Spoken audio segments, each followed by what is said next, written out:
안녕하세요. 답답한 이 마음을 누군가에게 속 시원하게 털어놓고 싶어서 이렇게 펜을 들었습니다.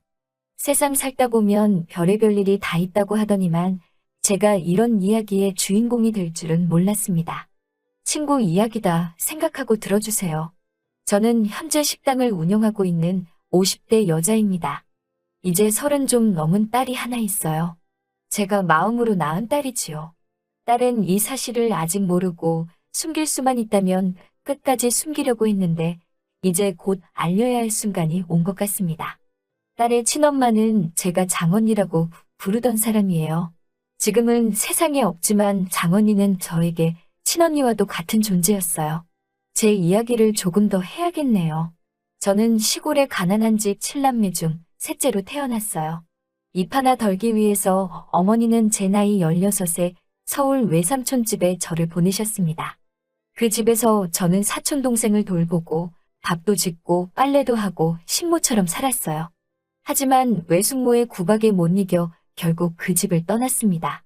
외숙모는 저에게 따뜻한 밥 한 그릇 주는 것도 아까워 꼭 밥에다 설익은 감자를 하나씩 섞어주었지요. 다른 가족들이 모두 김나는 하얀 밥을 먹을 때 퍽퍽한 노란 감자를 먹고 있는 그 심정은 겪어보지 않은 이는 모를 것입니다.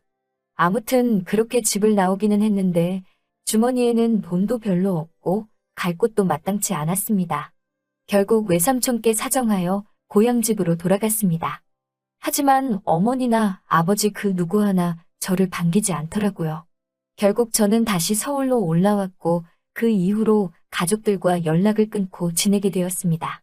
그 이후 저는 서울 가리봉동에서 소위 공순이로서 일을 시작했습니다.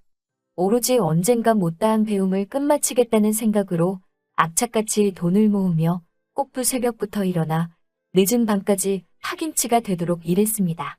당시 사글세도 저에게는 부담이라서 저는 아주 작은 쪽방에서 다른 여공들과 함께 살았습니다. 그리고 장언니는 그들 중 하나였지요. 당시 장언니는 저보다 6살 정도가 많았고 얼굴이 유난히 하였습니다. 그래서인지 얼굴만 보면 꼭 부잣집 사모님 같았지요. 언니는 고향에 있는 오빠와 남동생 학비를 벌기 위해 서울에 올라왔다고 하더군요. 그리고 언니는 번 돈의 대부분을 고향으로 보내는 것 같았습니다. 장언니는 저를 보면 어린 시절 자기가 떠오른다며 저에게 참 잘해주었습니다. 어쩌다 맛있는 음식이 생기면 꼭 제 몫을 챙겨주었고 한 번은 주경야독하는 저를 위해 어디서 책을 가져다 준 적도 있지요. 제 옷이 낡고 해지면 고쳐주는 것도 언니였습니다. 팍팍한 서울살이에서 언니는 저에게 친엄마보다 더 엄마 같은 존재였지요. 어느덧 시간은 흘러 제 나이가 22이 되었을 무렵 제게도 남자친구가 생겼습니다. 당시 제 유일한 낙 중에 하나는 쉬는 날 명동에 있는 음악다방에 가는 거였지요. 그곳에서 알게 된 DJ에게 저는 푹 빠져 있었습니다. 하지만 제가 어리석었지요. 저는 그 사람에 대해서 제대로 알지도 못하면서 그 사람이 원하는 일이라면 무엇이든 했습니다. 그리고 저는 그 남자의 아이를 갖게 되었지요. 당시 저는 세상 물정에 눈이 어두워 저와 그 사람은 좋아하는 사이니 당연히 결혼할 거라고 믿었습니다. 처음에는 그도 제 임신을 환영하는 듯 했습니다. 저는 작은 쪽방을 벗어나 그와 그의 어머니가 사는 반지하로 들어갔지요. 날이 갈수록 배가 점점 불러와 더 이상 잠자리를 할 수 없게 되자 그는 노골적으로 저를 구박하기 시작했어요. 외박도 서슴지 않더라고요. 그의 어머니 또한 저에게 매일같이 폭언을 퍼부으셨어요.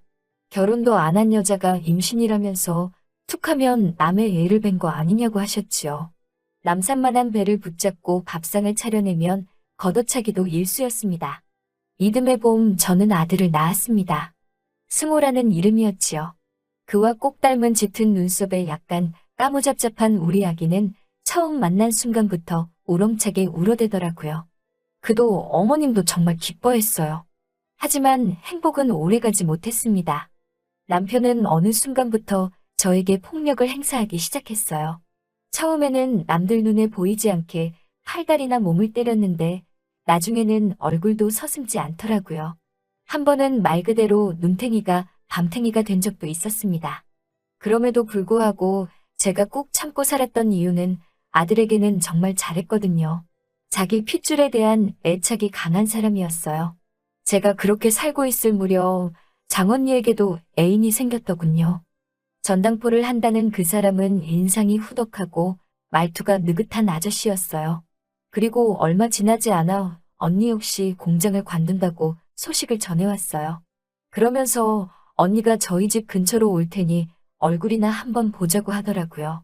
그런데 하필 언니를 만나기 이틀 전 남편이 제 얼굴을 엉망으로 만들어 놓았지요. 부어터진 입술을 하고 언니를 만나자 언니는 눈물을 흘리며 도대체 왜 이렇게 사냐고 울더라고요. 저랑 언니는 빵집에서 서로를 부여잡고 한참을 울었어요. 언니는 절 더 이상 그렇게 둘 수는 없다고 같이 언니 집으로 가자고 하더라고요. 저는 그럼 우리 승호는 어떡하냐고 안 된다고 했지만 그 자식이 애한테는 해코지 안 할 테니까 걱정 말고 언니를 따라오라고 하더라고요. 언니 집에 도착하자 마침 집에 있던 형부는 반갑게 저를 맞아주었어요. 하지만 이내 제 얼굴을 보더니 이게 무슨 꼴이냐고 놀라서 묻더라고요. 언니가 제 사정을 설명하자 형부는 일단 알겠다고 하더라고요. 그리고 이튿날 아침에 일어나니 형부가 아는 동생들이라며 장정 며칠 데리고 왔어요. 그러더니 저희 집으로 가자고 하더라고요. 집에 도착하자 아니나 다를까 그 남자가 저를 보자마자 욕지거리를 하더군요. 형부가 말조심하라며 기선 제압을 하자 바로 조용해졌지만요. 형부는 그에게 한 번만 더 저를 괴롭히면 다리 몽둥이를 부러뜨릴 거라면서 단단히 겁을 주곤 떠났어요. 하지만 그게 오히려 역풍을 불러올 거라곤 생각도 못했습니다. 형부가 떠난 뒤 그와 어머님은 길길이 날뛰더군요. 저에겐 차마 입에도 못 담을 욕을 하시면서 이렇게 버티지 말고 이 집에서 나가라고요. 혼인신고도 안 되어 있는 판국에 뭘 그렇게 미련이 남아서 이러냐며 제 몇 안 되는 옷가지를 가방에 쑤셔 넣어 현관 밖으로 던져버리더라고요. 그럼 승호도 제게 달라고 했지만 우리 아들 핏줄을 네가 왜 데려가냐며 악을 쓰시대요. 결국 저는 그렇게 맨몸으로 쫓겨났어요. 몇 시간을 걷고 또 걸어 언니가 사는 집에 도착했지요.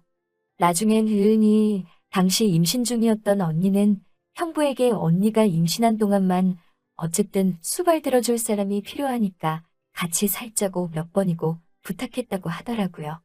그렇게 저는 언니 부부와 함께 살게 되었습니다. 저는 언니의 수발을 들고 집안일을 거들었지요. 형부는 바쁜 사람이었지요.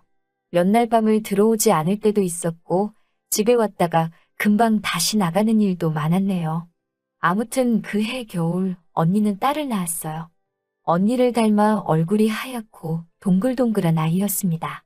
형부는 아이에게 미진이라는 이름을 지어주었지요. 미진이는 건강했지만 문제는 언니였어요. 원래도 몸이 약했던 언니는 미진이를 낳은 뒤 몇 날 며칠을 고생하다 겨우 자리에서 일어났어요. 지금이야 산후조리가 뭐다 많이 있지만 당시만 해도 그런 것도 없었고 웬일인지 언니의 부모님은 손녀를 보러 오지도 않으시더라고요. 그래도 다행인 건 형부가 언니에게 참 잘했다는 거예요. 비록 여전히 자주 집을 비우기는 했지만 옆에서 보고 있으면 부러울 만큼 형부는 언니도 아이도 예뻐했습니다. 집에 오는 날에는 빈손으로 오는 법이 없었지요. 저에게도 눈치 한번 주지 않고 잘해주셨거든요. 언니가 언젠가 되뇌이던 꿈이 현실이 되어가는 것 같아서 저도 진심으로 기뻤습니다. 하지만 그 행복은 오래가지 못했습니다. 이제 막 봄이 온 듯 곳곳에 새싹이 올라오던 무렵 형부가 이틀째 집에 오지 않았던 어느 날 누군가 현관을 발로 뻥뻥 차듯이 두들기더군요. 그 소리에 놀란 미진이가 울기 시작했습니다. 제가 누구세요라고 묻자 날카로운 목소리로 어떤 여자가 문을 열라고 소리를 질렀어요. 제가 문을 열으니 그 여자는 신발도 벗지 않고 집 안으로 들어가더라고요. 어떻게 막거나 손 쓸 틈도 없이 그 여자는 언니의 뺨을 후려쳤어요. 언니는 말 한마디 대꾸도 못하고 울고만 있더라고요. 저는 누군데 이러냐며 악을 썼어요. 그러니 그 여자가 저에게 너는 전현 동생이냐면서 저도 때리려고 하더라고요. 그러자 언니가 걔는 우리 집 식모라며 막아서더군요. 그러자 그 여자는 꼴의 식모도 데리고 사냐면서 언니 머리채를 잡고 흔들어대더군요.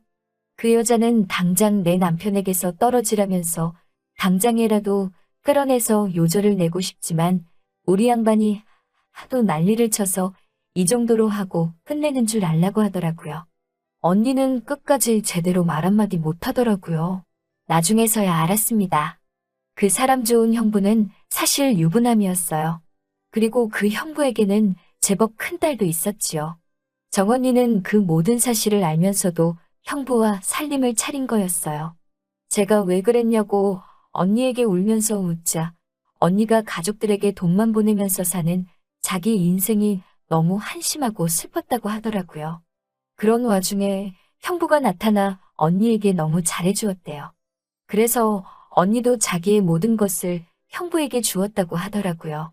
그리고 형부가 유부남이라는 걸 알게 되었을 때는 언니는 이미 임신한 상태였고요.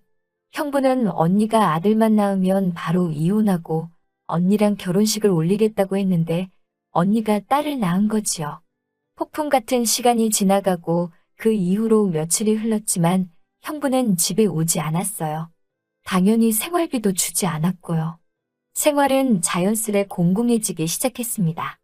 저는 어쩔 수 없이 다시 공장에 나가기 시작했어요.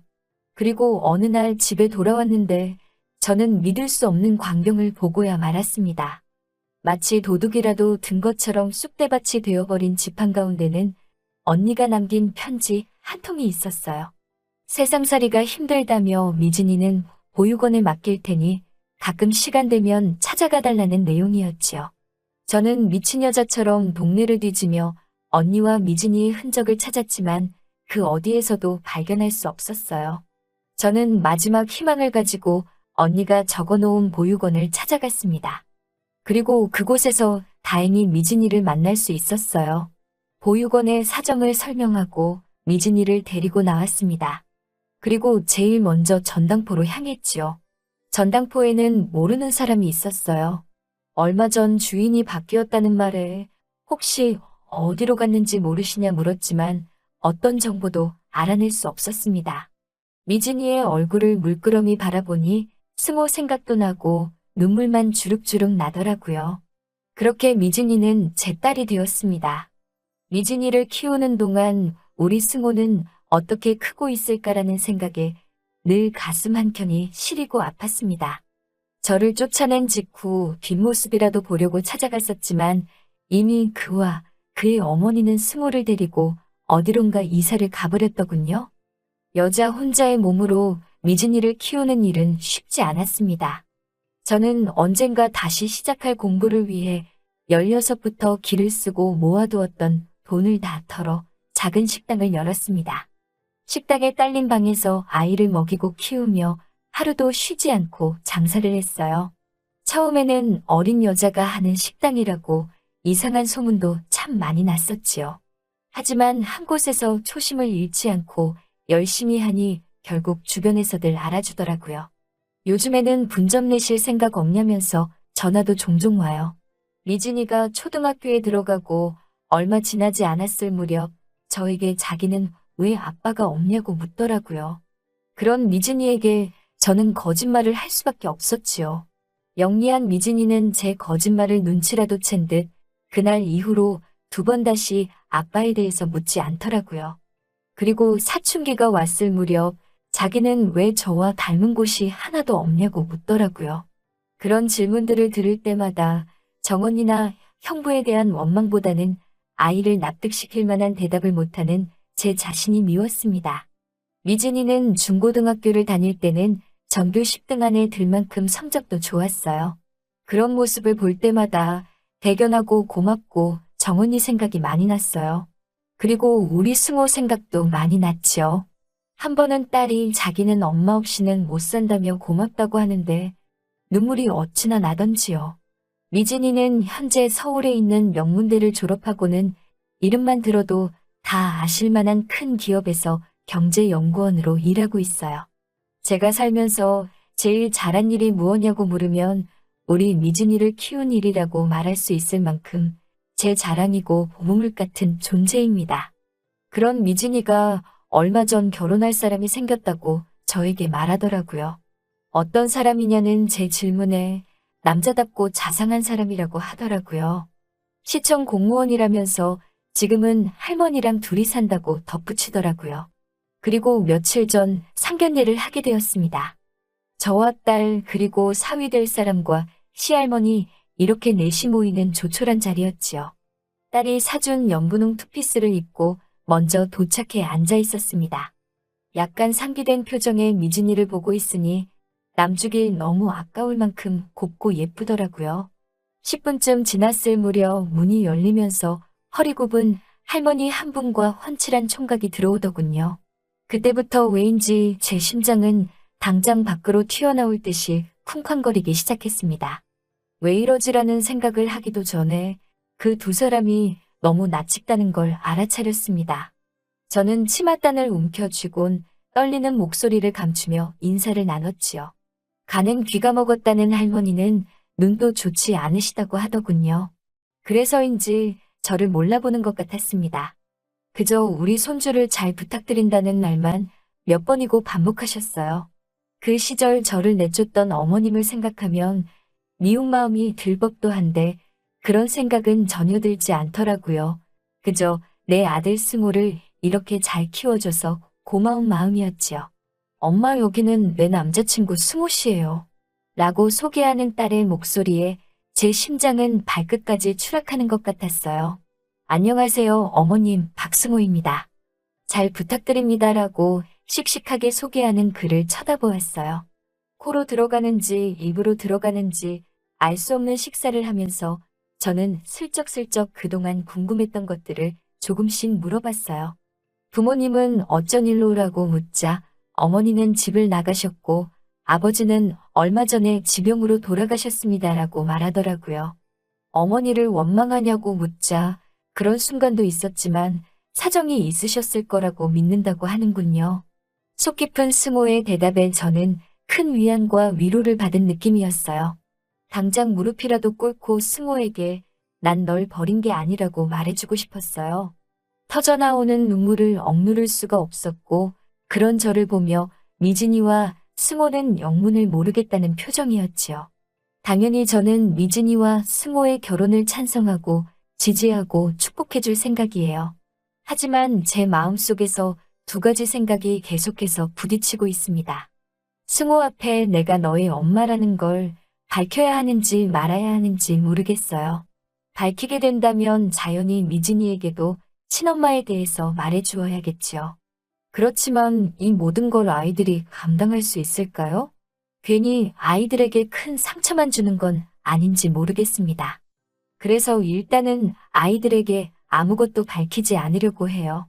하지만 그럼 승호는 영원히 엄마가 어찌됐건 자기를 버렸다고 생각하겠지요. 미진이 또한 영원히 친모인 정언니에 대해선 알지 못할 테고요. 정언니가 저를 원망하지는 않을까요? 생각이 많아지고 머리가 복잡한 밤입니다. 제가 어떻게 처신하는 것이 아이들의 행복에 도움이 될까요?